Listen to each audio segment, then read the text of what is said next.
This was probably what would be called a soap opera moment. I mean, I was standing in a ladies' restroom, wearing a bridal gown, being smirked at by a woman who coveted my husband, while my ex-boyfriend and the local sheriff argued a few feet away. Not that weirder things hadn't happened in my life, particularly in the past year. After all, it wasn't every day that you legally bound yourself to an ex-lover as part of a fallback marriage pact. I looked at Mimi. "We'll talk again soon." I waved my hand at the door. Still smirking, the brunette folded her arms and gave a little head flick that made her chin-length layers dance around her face. "I'd prefer to stay. This looks like it might be fun."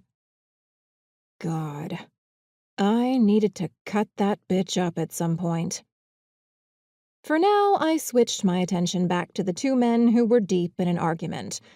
A deputy sheriff looked on, seeming intent on not getting involved.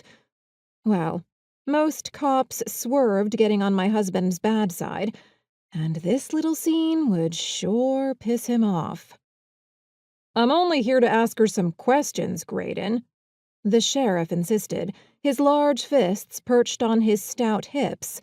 "She doesn't need a lawyer present. And if she did, you wouldn't be able to act as one for her. It would be a conflict of interests, given your past history." "I'm not leaving, Lo," Graydon asserted, a stubborn upward tilt to his chin as he drew himself up to his full height, placing him a few inches over the sheriff.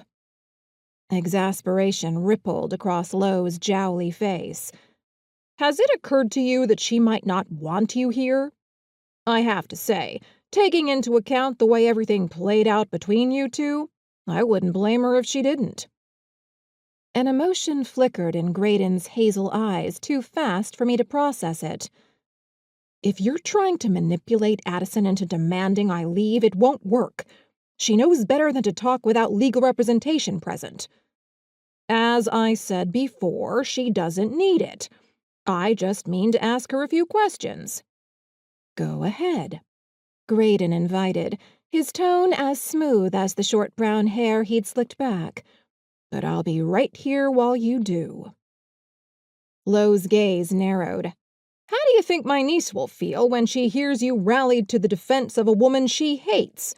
Do Felicity's feelings matter to you at all? You won't guilt-trip me into walking out of here.